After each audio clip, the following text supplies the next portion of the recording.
Good afternoon. We are here today at Oakdale Assembly of God. I'm Pastor David George, and I'm here today with Mike Ward. Yep. And Mike has an amazing testimony. It's a fascinating journey of how, how God redeemed your life and brought restoration to your life. And so let's start way back. Why don't you tell me, or tell us, Mike, when did you first begin using drugs and alcohol, or how did that continue in your life? Well, I would say I was probably about 18, 19 years old when I started smoking pot. It's always the great drug and stuff like that. But it wasn't too long after that. A couple years later, I started to dabble with meth. And then a couple years later, I decided to start shooting it. And then it just downhill from there. And then it was like I started using the methamphetamines by intravenous, and then it was like doing heroin. It was a couple years, but everything just kept going. But in the end, I think it was about, I don't know, not a complete 20 years in a row, but there was a couple of gaps in there where I was not doing things, but because I tried to get clean, and because I was in rehabilitation for several years and so on and so forth, but then I had the stroke in August 2019, and I really took it serious that it was time to quit. And I thought to myself, I don't know. How old are you now? 43 years old. 43? Yeah. Right, so 20 plus years, 25 years on and off of drug use, exactly. and pretty hardcore, serious drug use. Yeah. That kind of brought you to this point. So Mike, the viewers are going to see on the screen right now a couple pictures of you where you are looking pretty rough. Yeah. So why does that look like? Yeah, so why don't you tell us what happened in 2019 that kind of got you on the road to where you are now, where we are today? In the pictures, you're seemingly unconscious. You're on a ventilator. No, actually, I was was getting intravenous drugs. Okay. For MRSA, and it was So I was in the hospital for 8 weeks, and I had to walk, talk, and other things that I can't say. Gotcha. Hey, so for 2 months you're in the hospital. Yeah. How long? How much of that time do you remember? Were you awake for all of that? For the first couple weeks, I was not aware of anything. Yeah. Like my Aunt Susan and my mom and my friend Jerome had said that they had picked me up from my house, and then they took me to Providence Hospital. At that time, I was not aware of what was going on. And then for another week, I had been at the St. Pete's Hospital, and I was getting an X-ray or something done, and I just came to. Okay. So do they think that the drug use or your life was the cause of that stroke? Yes. Okay.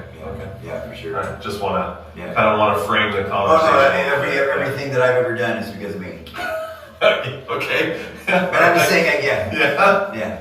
Good of you to take responsibility right. like that. All right. So you're in the hospital for basically 2 months. You were in the same hospital? Did they move you to rehab center? They wanted to, but because of my drug history, they had to keep me at the hospital. Okay. So you were in the hospital for 2 months. That's just it. So in the end, because of my past history, I had felonies and stuff like that. And they're like, well, we can't take the chance that he's going to do this and that and the other at rehabilitation. Gotcha. Yeah. And that was what I was trying to convince Aunt Susan and Uncle Jerry to try and bring me back one more time. Like I said, I don't know. I have burned that bridge between Aunt Susan and Uncle Jerry like a couple of different times in the past. Yeah. And I was glad that they took the chance one more time. Yeah. So you get out of the hospital. What did you feel like you needed to do? Obviously, you were mending some relationships and fences. Yeah, I wanted to show people that I was going to be something different. Okay. And what did that look like? I don't know. Was it just a matter of staying clean, or were there other things that had to be dealt with? For the time being, it was a matter of just staying clean, and then the other things, like the other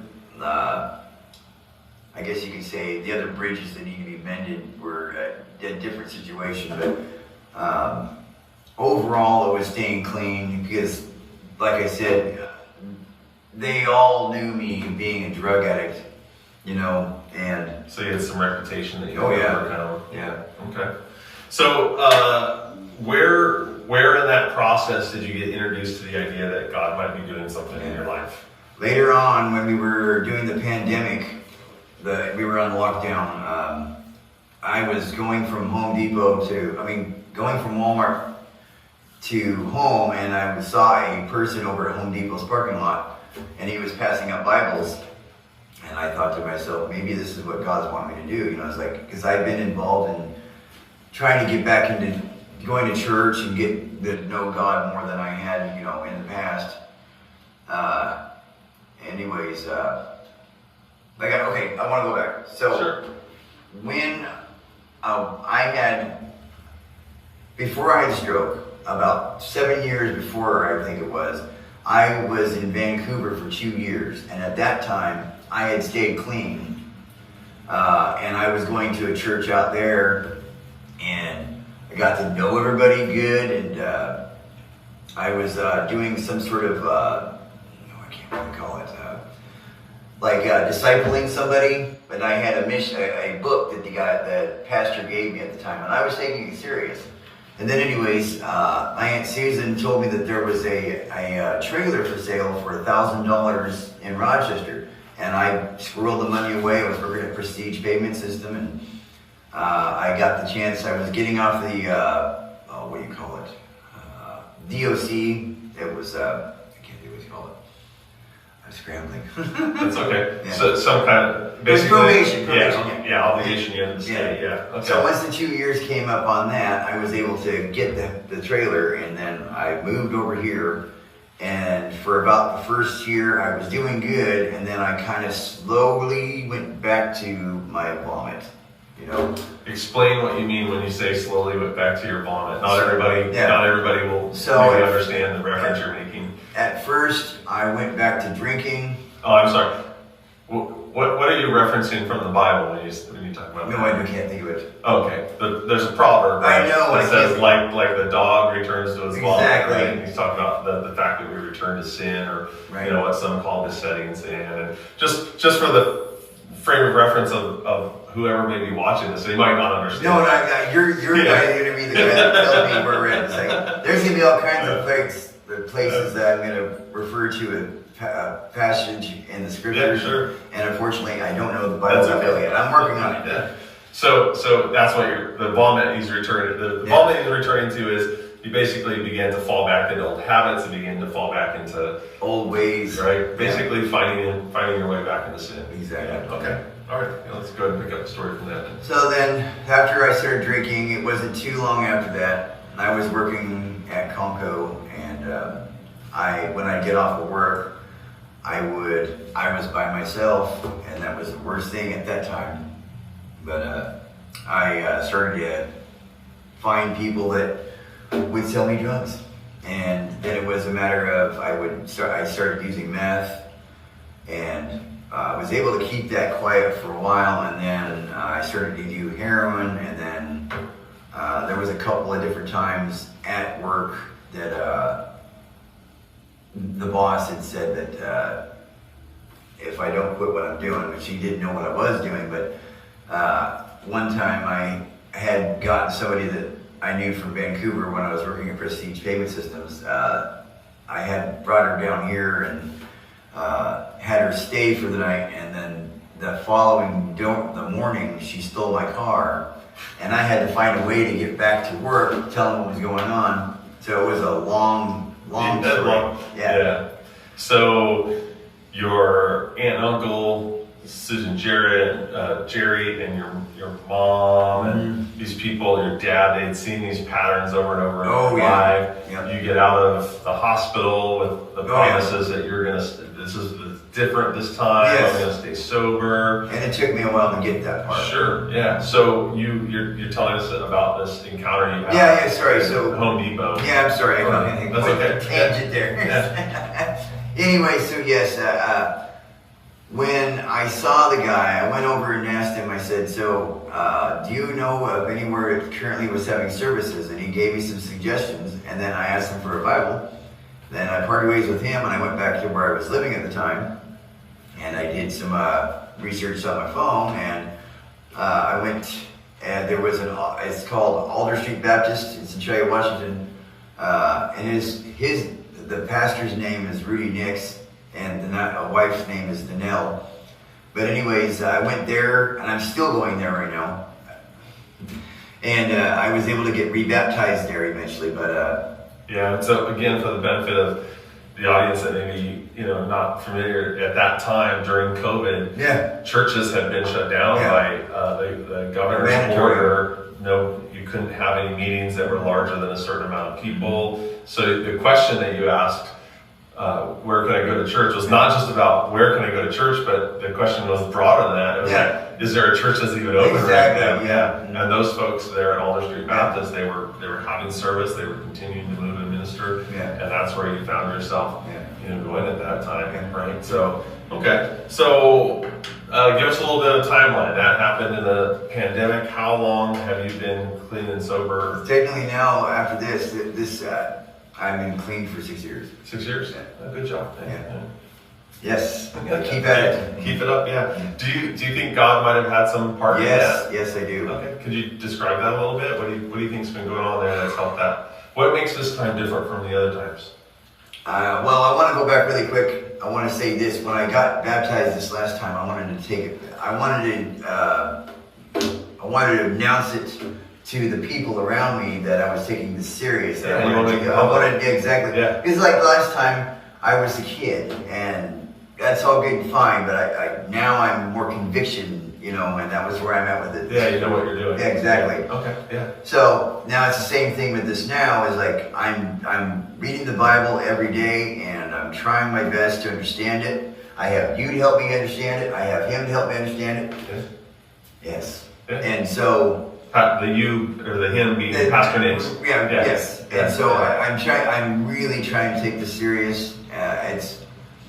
I don't know how much more time I have on this earth, and I want to make it worth my time, and I want to spread the good word that there's a better life than being on drugs. Yeah. So, all right. So clearly God has done something in your life. And again, if people are, they look at that picture and I've seen those pictures. You showed those pictures to me. We've looked at them in other contexts, and it's pretty rough, and you're looking at a guy that looks like doesn't have much longer on this earth. So God definitely spares you. Yes. You recognize a miracle. That's all I can think about it, really. And then on top of that, on top of just having a miracle of having your life, there's some restoration in relationships that you've had. I had never thought, again, I'm going back to Antonio Jerry. I was living at 1321 Crescent Avenue in Centralia at a clean and sober place, and I lived there for 2 years. And then I was applying for low-income housing at the time, and I had gotten an application in, and I was approved to go to a place in Centralia. And then I told this to Aunt Susan, and she said, "No, don't do it. I'll let you stay at my grandpa. It's my grandpa's place. It's her dad's place." Sure. And I had never in my entire life thought that would be the case. I had thought that you figured that flash was torched. Cross back. It was just me imagining that I was able to get this far, and I didn't think that they would trust me that much. Yeah. And then that being said, I was like, okay, I can't screw this up. I got to show that I can actually do this. So I'm going to back you up to a little part of what you shared with me. You talked about coming out and coming out of this coma, getting out, having a place to live. You had gone to a friend's house, Jerome. Yes, Jerome's house. Yeah, and you had tell me that story about how he challenged you. He told me that in order to, I'm saying it wrong. He told me that I can't use certain words around the kids or his wife, and they would be profane words against God. Yeah. And anyway, so I decided. He challenged me, and he didn't know it. Yeah. So from that point on, I made it a point to stop saying those kind of words anywhere. And I wanted, like I said, it was just. all these things coming all together, you know, and you started the work even before you had the recognition of all the things that God was doing in your life. Which is pretty fascinating. So So what do you do now to stay clean? Tell me some of the resources in your life that you. Well, technically for me, it's a different situation. Everybody's kind of different. Sure. So there are people that like to go to NA meetings and stuff like that. But for me, it's always been keep myself busy. Okay. Let's kind of pick that up. You had talked about some resources at AA. Yeah. I was saying that. I mean, it's not just a matter of what you do. There's other resources, right? Yes. Well, I have to say that when it comes to the 12 steps itself, it comes down to like the fearless and moral inventory. That sounds like something that would come out of the Bible. Yeah. You know what I'm saying? Yeah. So. Yeah. How many times does David write the words, "Search me, search my heart, O Lord"? Exactly. Right? Yeah. And that's what that is. Yeah. So. I mean, I can't. What there's a I don't remember which step it is in the AA. It's been a while. I can't remember exactly all the steps. What's the I think it's step 2 or 3 where you have to acknowledge something. What are you acknowledging? If you have a problem. Okay, but isn't something there? Like that. Yeah, and isn't there acknowledged a higher power? Oh yeah, the higher power is. Right. You have to exactly. Yeah. For mine, it's Jesus Christ for sure. Yeah. Well, I mean, I'm just going to put it out there. I think for everybody, it should be Jesus Christ. Yes, exactly. But I know that's not. If they're a non-sectarian organization, they're not going to put that out there. But no one gets anybody that's got a doorknob for their higher power. Just saying. It's all good. So you've done the AA thing. You're keeping yourself busy. You're keeping yourself occupied. You're going to church. You're going to Bible study. At least I know you're going to Bible study here. Yeah. You're going to another church. Mm-hmm. You're splitting your time there. You're helping out at Jerry and Susan's where you can. You're helping out at your mom's where you can. Those kind of things. And I know that you've been looking for the job, employment. Even going back to your old employer and kind of demonstrating that you've cleaned your act up and those kind of things. So.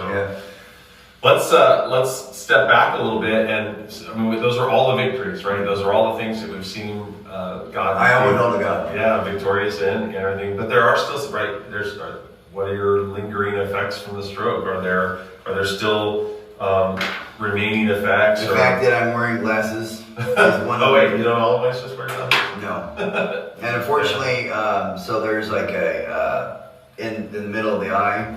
It's just blown out. When I do the eye test, when they flash the eye, whatever into it, it's blank. So you have some vision effects, Okay. But anything else? How about this used to be where I could only go this far with my hand, and now I go like this. Yeah. But at the time when I was going to the physical therapy, it was hard. It hurt for me to go farther. Yeah. But I was able, thanks to God, the impingement is no longer there. Nice. But I cannot.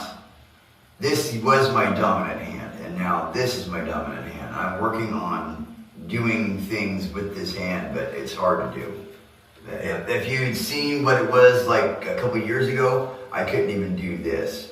Yeah, it was really hard. So you still got some work to do. Oh yeah, and God's kind of moving and working that through, which I think is a powerful lesson in itself too. Exactly. Because I mean, it's a reminder to me. Process. Yeah, right? Exactly. Well, it's either way you look at. My thoughts is that this is a good reminder saying, don't go back. Yeah. You didn't heed the advice before, so I'm gonna here. Well, and so that's probably a good segue into where do you think God is taking you in your life as a result? I'm hoping that.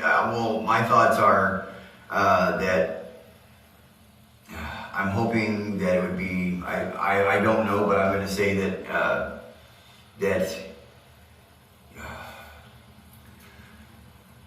to help people know or to help them see that there's a better life than the drugs and that there's somebody out there for them. Yeah. But there's a little bit of example in exactly. Yeah. What's that expression? If Mikey can do it, then everybody can. It's a commercial. Let's get Mikey to eat it. He'll eat anything. Exactly. I don't know if that's implied it's all good though. Yeah. Well, I think yours is a powerful testimony of not just all the bad stuff that's happened, all the good stuff, but what God has done. Exactly. In the If it hadn't been Him, then I'd be screwed right now. Honestly. And you were at death's door. Mm-hmm. That's not too late for God. No. God can work with that. That's what I'm saying. It's like it's not too late for anybody to turn around and change their lives. If you just turn your life over to the Lord, you can find that things. It's not always going to be easy. Trust me, I get that. But it's going to be, the reward is so much better than the other. Yeah. What have you found that has really been working, that you're continuing in your faith and you're continuing in your sobriety? Is there, I know you're keeping busy, I know those kind of things, but is there any other particular tools, any particular strategies or things that are going on in your life that have really kept you on that road that maybe somebody else out there would benefit from knowing? What would you want somebody to have told you, right? Through this process about here's how you can stay this course. Mm-hmm. I'm trying to think. I don't know. Put you on the spot a little bit, didn't I? Yeah, it's all good. I don't know. Again, all I can think of is saying that that it's way better than doing the other. You're gonna think that you're gonna think that you need to go back to doing drugs or whatever, and if you just keep going the way you're going, you're gonna die. Or if you go the other way towards God, you're gonna find that you will live. Yeah, that's a great illustration, right? That passage where Moses is sitting before the two mountains, and he says, on this side you have blessings, on this side you have curses. Yeah. Which one are you going to choose? Because it is ultimately a choice. Yeah. And some people think that that life of drugs, that life of heading towards death, they think that's their destiny, and They're wrong. You're living proof that they're wrong. Yeah. Right. You just take your head out for a minute. Yeah.